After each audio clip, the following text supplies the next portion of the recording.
Welcome back again. Well, I've been joined by Alfred Okoro, who is the founder and director of strategy Isabi TV Media, to talk about fighting insecurity through technology and digitalization. Good evening. I'm glad to have you. It's a pleasure. Welcome. So without wasting much of our time is fast spent already. Talk to us about modern technology. Well, that's a very interesting topic you brought up in terms of using modern technology to fight insecurity, because from my perspective, and also even trying to narrate it to a media perspective, is not a straight shot, in the sense that technology tells you what people do, not why they do it. Exactly. So technology kind of aids in whatever you're trying to do. I believe there is no community policing. That's more important than technology into anything, whereby even the policeman or whoever, security agencies, what relationship do they have with the local communities they guard in? There are no sensitization programs whereby if something happens, what can I do? Do people actually know what to do? And a lot of people are anti-police because of police brutality, because of whatever, and that creates a gap between the effect of good policing and actually protecting the citizenry. So we can bring in whatever kind of technology we want. Yeah, the walkie-talkies make it faster, whereby you can coordinate how many people, the resources you need. But for me, I really believe in our peculiar situation, we need more community policing. We need more police welfare, because what is the incentive to actually be a good cop in the country? So regardless of what technology you bring, regardless of what programs you implement, you would understand that a lot of our issues are more often local, whereby the locals know more than the security agencies on what's going on. Yes, security always helps if you put a camera on the street, but if people know the camera is there, are they still going to commit the same crime? So it's a balancing act. Technology complements whatever it is you're doing. Technology is not the solution. But just like I said earlier, we use technology to be able to identify what people do. It doesn't tell us why they're doing it. And that's actually, for me, in my opinion, the bigger problem. Why are people doing what they're doing? And then how can we solve that? Then before we talk about digitalization and of course how talking about the monetary part and economic impact and the rest of it, we cannot shy away from the fact that without we can't do anything in a conducive or secured environment. So if we should put we have to put security first. For the protection of lives and properties and the rest of it. You have to, before you wake up in the morning to dive on the road, going to work and every other places, you have to ensure of your safety. Now talk to us how does technologies can help in tackling security challenges. No, like I said, technology will definitely make things easier. For example, if you have a camera, you're able to see. I mean, our security agencies, how is it going to, make their work more effective and, contribute to them fighting insecurity? No, it's just like a gun. It's a tool. Security technology is also a tool, right? If we give them better walkie-talkies, fine, they're able to coordinate even if you're chasing someone, right? If you put cameras on the street, it can detect crime, but it's not going to stop it. I do believe we should use technology to complement what is lacking, and I believe the human factor is way more important. Now, that does not erode technology. When we say technology, what are we talking about?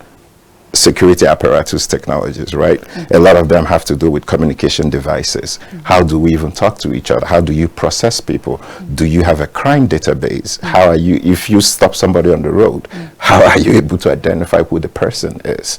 If you're looking for someone, do we have a database that actually has the person's information? So it's not just about going, my name is Alfred. If they say there's an Alfred down the street that is robbing people, it's not just one person.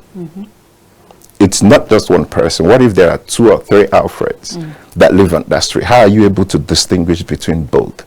So even having a database of the citizenry is also part of how technology can help complement whatever it is we're trying to do in terms of security.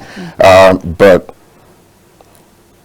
personally, from my experiences, I really believe it's a whole, it's one part of the whole pie. It's not just one thing. Security equipment on its own cannot do anything.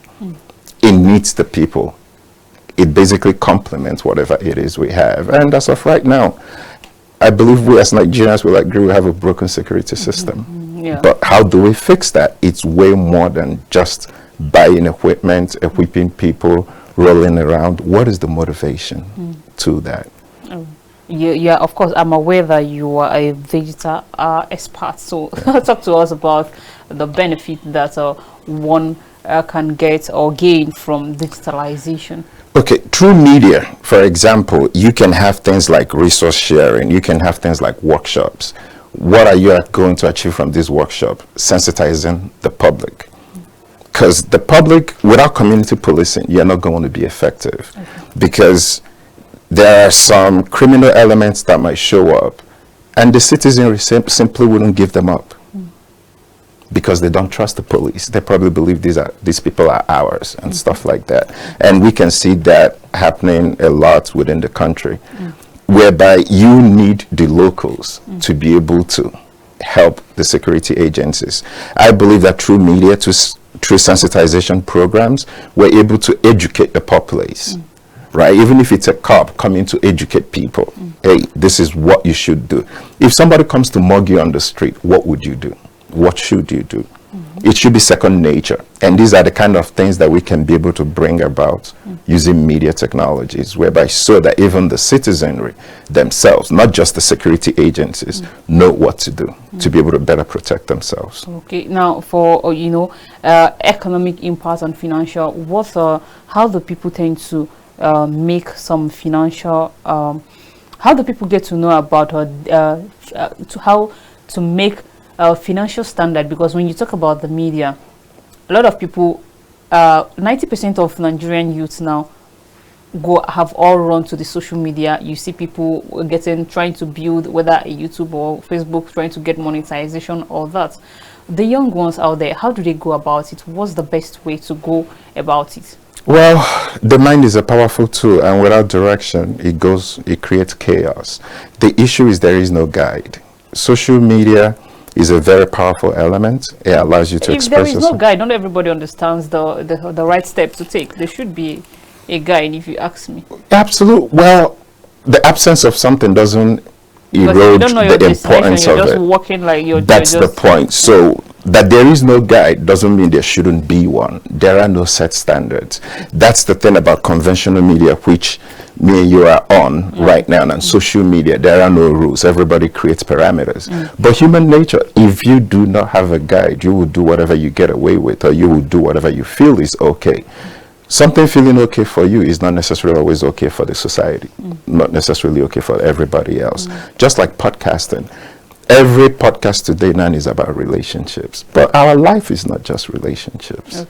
Okay, just like we're talking about security now. A security expert could simply set up a podcast talking about things to do if you're driving this place. Imagine how much knowledge a cab driver has on the security situation, being that he or she drives around the city all the time. Imagine how beneficial that would be for you if you are able to, one way or the other, listen to this person tell you, if you go into Katankbe by 7 p.m., use this road. If you go into Maitama by 9 p.m., use this road. That's information. But how does it get distributed? These are all content creation. And that's part of the social media. However, as human beings, we like the ones we want. We like the ones we want to hear, and thinking that it's the comedy skits or is the dance that it's social media. No, social media is simply a tool of expression, of sharing knowledge, documenting knowledge. And we are looking at a procedure to more like encourage more people to share whatever knowledge they have. It mustn't just be one thing. If you're a doctor, give us information about your field. Tell us about your field. Educate us. You're a woman. Imagine the information a woman CEO could confer on the younger ones.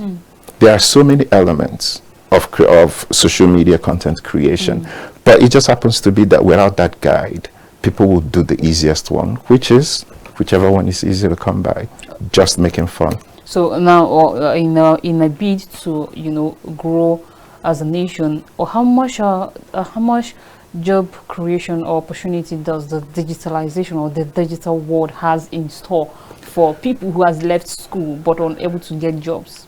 Okay, I'm not a math specialist, but I will use the word imagine the possibilities. It's huge. I can't even measure it.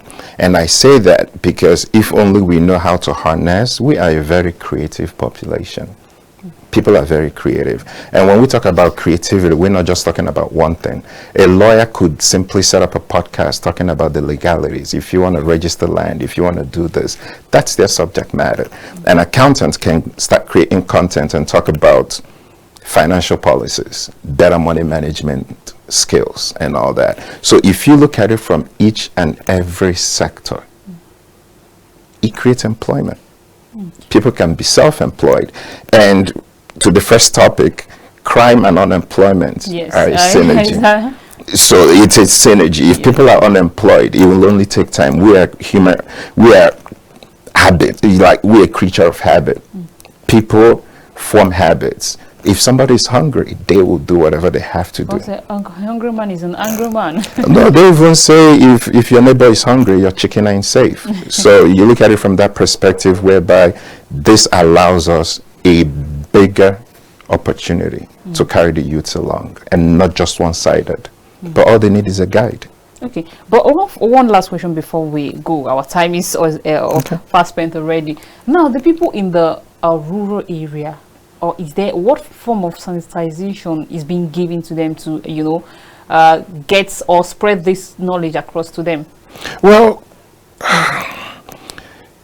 a lot of our rural Africa, if I'm to say it like that, they might not have internet, but they do have radio, and that's where these programs come into play. Right, whatever means of communication they have, at least even if they don't have internet, they definitely have radio.